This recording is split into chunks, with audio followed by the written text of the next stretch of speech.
Specific predetermined time work throughout the day. Has anybody had a contract come in where it took you all day long to negotiate it? Or it took 3 days to negotiate it? All right, here's the trick. Instead of doing it that way, if you have an administrative assistant, get them to call the client saying, an offer came in. What's a good time that Caleb can sit down and go over it with you? Because you know how it works. You call them, they don't answer, and you leave them a voicemail. Then you go out with the client. They call you back. You're with a client. You can't answer your phone. And you're just chasing rabbits all day long. If you can get your assistant to predetermine the time that you're negotiating the contract, it'll cut a lot of time out of your day. Meet with everybody on your team once a week, even if it's only 10, 15 minutes. It's our one-on-one meetings that we do.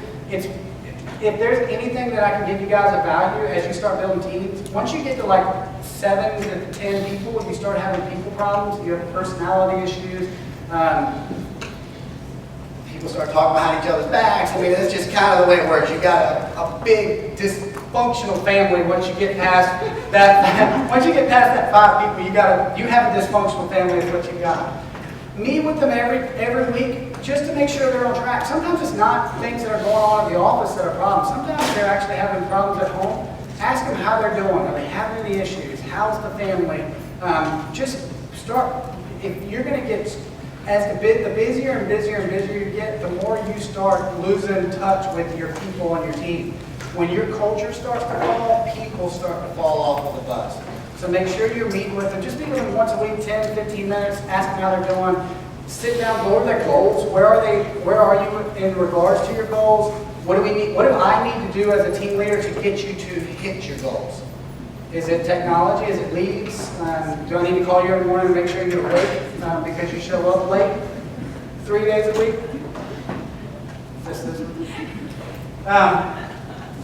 Don't check your email all day long. Bullet point your to-dos before you start your day. Basically, go ahead and plan your day out on what's important for you to knock out. Get contractor codes for inspectors so your agents aren't running to every appointment.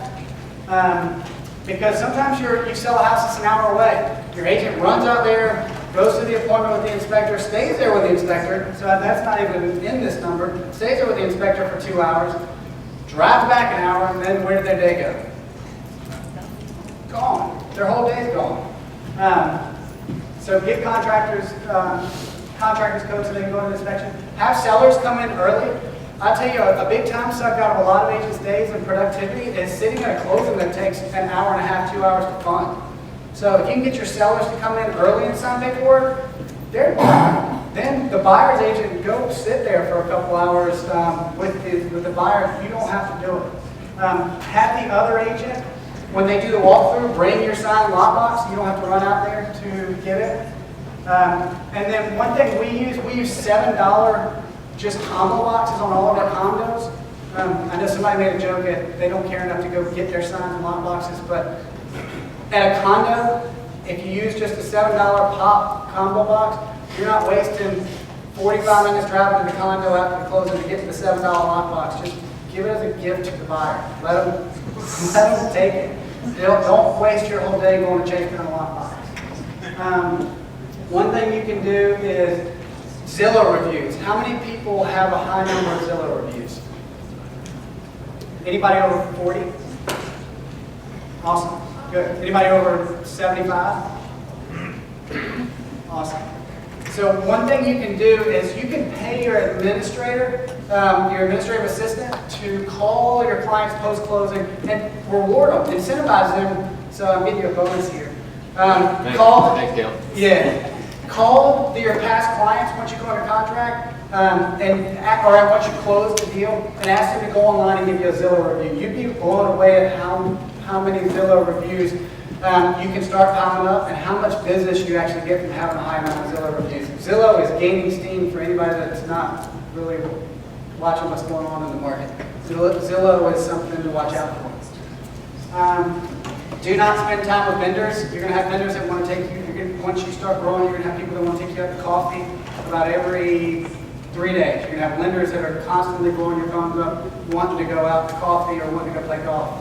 Golf takes 5 hours, and coffee is honestly, if you already have a preferred vendor, that's a lender, don't keep taking appointments. Learn to say no. Prospect daily, every single day, no appointments before 10. And then we meet once every week as a team. So you really should probably try to get, I heard huddle earlier, you should try to get your team together at least once a day to meet, even if it's only for 15 minutes and it's just a motivational, okay, let's go. But you should still get your team together at least once a week, and if you don't do this, you'll see what happens. If you don't meet every single week with everybody on your team, your train starts to get off the track. So what you need to do is make sure you get the team together. What are our stumbling points? What do we need to fix? Are there any changes that we need to make to our business? And just get collaboration from your whole team. And also go through all your pending deals just to make sure everybody knows where we stand and if we're on track. If you don't do it, you skip a week, 2 weeks later, it'll feel like it's been a month since you met, and you're going to start seeing things start to fall apart and balls start to get dropped. All right, a couple tips and tricks. Send a thank you card. How much more time do I have? 10 more minutes? Perfect. Thank you card and gift for referrals. Train your clients that send you referrals. So don't just tell them thank you through a text message, or if they send you a referral, send them something. Train them. Train your clients and your friends to send you referrals. Send them something cool. Like we started sending out, we got logo hats or towels or coolers. We send them something of value. It's a double whammy. When they send you a referral, you send them a hat, they put the hat on, and they put it on Facebook, and they've got 2,000 friends. Send them something of value when they send you referrals. Don't just tell them thank you. Brand your gifts. Cookies, wine bottles, they're great, they're exciting. They get thrown in the trash can after they're done. Send it, like I said, we've switched to towels, coolers, hats, key rings, Turvis tumblers. So all of our stuff's branded. So the knife sets with our, we've got Cutco knife sets with our logos and stuff on it for the higher end clients. Stuff that'll stay in their house and stuff that they'll use that'll rebrand yourself with in mind. Add all your past clients on Facebook. It's an easy way to stay in touch with them. Just a like or a love or a haha means a lot to people. Another branding gift. We started doing kids, what do they call it? Onesies. That said, Caleb sold me my crib. When you have a client, I've got a lot of friends and younger clientele that are starting to have babies, getting married and having babies, so we send them this onesie that says Caleb sold me my crib. Add your clients on Facebook, and we'll skip that one. Get attorneys to have closings in your office. If you can do this, this is a huge game changer, because driving to the attorney's office and driving back takes some time. If you can find an attorney that'll do mobile closings and come close in your office, it'll save you a boatload of time. These are just all ideas about how to add more hours to your week that you don't realize that are sucking at, that you're losing by getting in the car and driving other places. Get your lenders to come meet your clients in the office. If you're pretty good, you can get your sellers to come meet you in the office versus going out to their house. And if they say, well, don't you need to give me advice on how to stage it or how to position it? I just tell them, well, you should see my house. You definitely want advice from me on how to stage your house. What we do is we get an in-home staging consultant. We're going to send her over in a few weeks, so really it doesn't do me a whole lot of good. If you can convince your clients to come into the office, you're moving down the right path. E-signatures. Does everybody in this room use DocuSign or .loop or? Yeah. Okay, not everybody. Everybody start using it. E-signatures are key. They say you can have them drive your paperwork done. Always have pre-listing packets made, or the listing packets already made with before you start going on appointments. So that way you can just grab it and go versus sitting down, making it for every individual appointment, make them uniform. Prepare your clients for price reductions before you go on the appointment. Before you take the listing and leave the house. Another key thing that we do is we go, Mr. and Mrs. Seller, this first 14 days is going to be really key when we put the house on the market. If you're not getting the activity that we're hoping to get, and the feedback is not that the people have interest that are coming in and looking at the property, then we're missing because of price. They're saying no to your price or your condition. So we can do one of two things. You can start remodeling, or we can reduce the price. So if we get 14 days down the road and you guys have not gotten any offers and the showing the feedback is not good, can we go ahead and agree that we're going to have to look at the price again and probably have a reduction and get their agreement? If you can get a pre-agreed upon price reduction before you take the listing, it makes a lot of your listings easier to sell. I know a lot of you guys, y'all are in a hot market right now. When the market shifts and it gets harder to sell listings, this will really help you guys because it probably is not going to sell at the original list price that they were hoping for as the market starts to shift. Oops. Brand yourself like a celebrity. This is something that's pretty cool because we've got a guy in our market that's probably spends $10,000 a month on billboards and these type ads. So I took the cheap way out of doing it, and I got a marketing girl to design all these. So some people think we actually have billboards and bus wraps and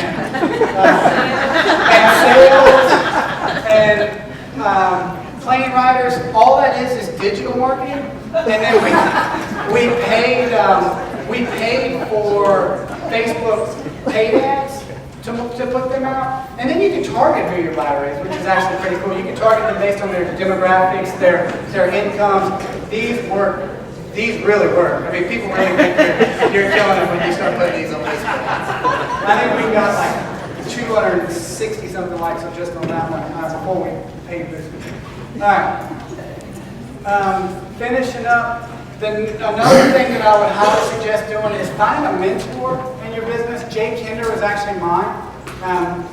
Great mentor. They've actually gotten out of coaching, but they're doing some big things in the market. If you can and you're looking to really grow your business, find a mentor, somebody that can give you advice on where to go, what to do, what not to do, what not to spend money on. It's really important that you guys find somebody that's been in your shoes or that's in the next level of where you need to go. Because I'm telling you, I can sit down with every one of you guys and ask you where you are, and I can tell you what your next hurdle is going to be.